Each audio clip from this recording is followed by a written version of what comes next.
Now in this slide, we are going to look into the different rural financial aspects of the insurance.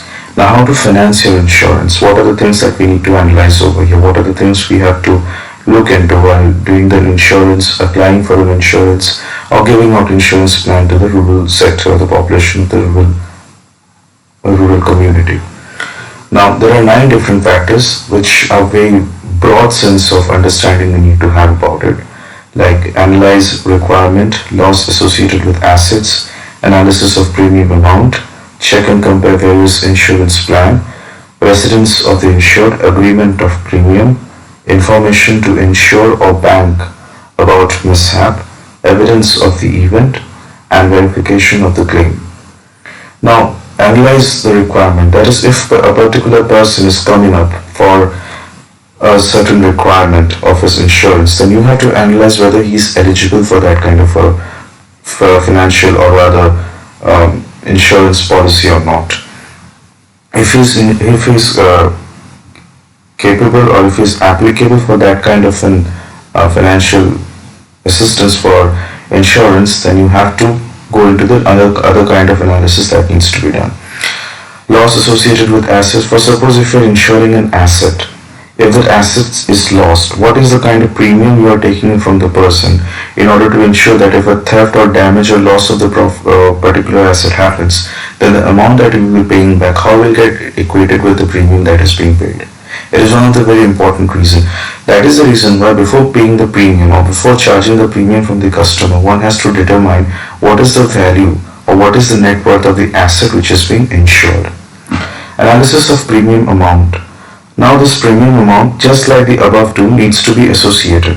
That is to say, a particular asset which has been insured, what is the present net worth or what is the present value of that asset? After that, what will be the value of that asset perhaps 5 years down the lane, or maybe the entire duration of the insurance that is being done for 5 years or maybe for 6 years or maybe for a lifetime. So under such circumstances, what will be the appreciating value of the asset, or rather what will be the depreciating value of the asset? We have to analyze both the cases.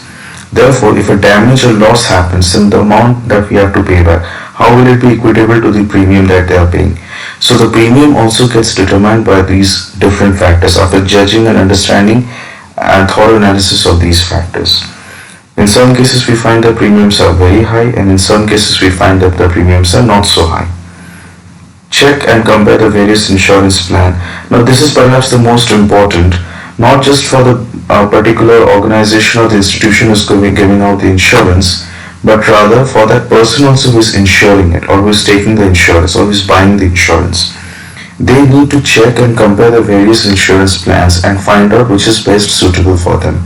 The condition for which they are asking the insurance, it may be for health issues, it may be for a particular asset or particular commodity that they purchased or they have or they own, for which the insurance is required. Similarly, maybe for harvesting, that is to say crop insurance, or maybe because of house insurance, they are building a new house.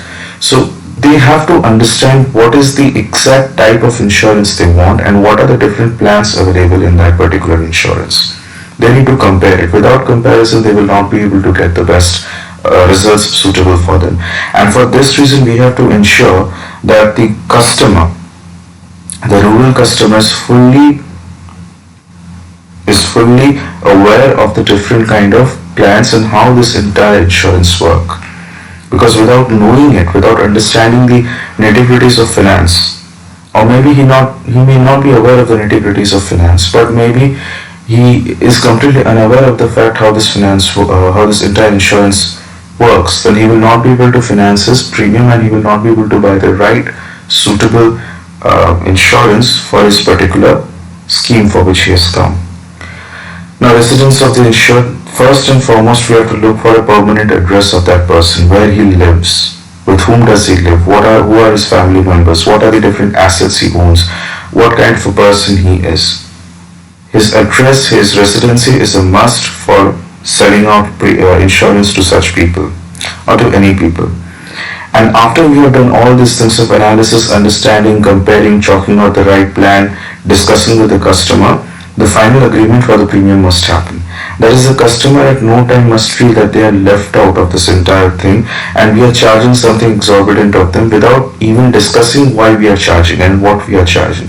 So a complete breakup of these things should be provided to the customer so that the customer can easily go through it and understand what is the reason why they are being charged this particular price. Suppose 1000 rupees is considered as a premium for a particular insurance which a person has to pay, then how is this value 1000 arrived needs to be directly communicated and made sure that it is being made understandable to the person, so that later on he may not think that it is an amount which has been imposed by us, or maybe this is an amount which he is paying far more than he had expected to pay in that particular premium scale.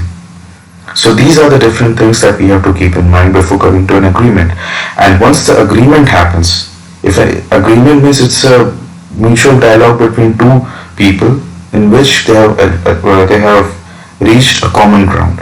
So once that thing is done, that thing is achieved, the deal is signed, we have to ensure that the information to insure or bank about the mishap would also be done after that. That is, once this entire thing has been done, the agreement has been done, the premiums are being paid, and suppose 2-3 years or maybe a few months later the mishap happens for which the insurance was done, then right at the first hour when this mishap has already occurred, after this mishap had already occurred, we have to ensure that it is being directly reported to the bank for, and the claim is and being asked from the bank to come and ensure that what the claims that they are making, should they be eligible for the premium, should they be eligible for the insurance money or not, and followed by evidence should be provided. Evidence is a must, because without evidence, insurance that you are taking and you are claiming for the money, it will not be provided to you or will not be reimbursed to you under any circumstances if there are no evidences attached to your claim. And followed by verification of the claim. Once the claims verification is done, once they have complete understanding of the scenario is done, what is the mishap, what is the damage, what is the cost of damage, what are the premiums they have paid, according to which what is the amount of money that can be given back, which are either are being in tandem with that the damaged product or not. Ultimately, it should be done through the verification. And once this verification is done, the money is disbursed or money is credited or other reimbursed back into the account of the person who has asked for that claim.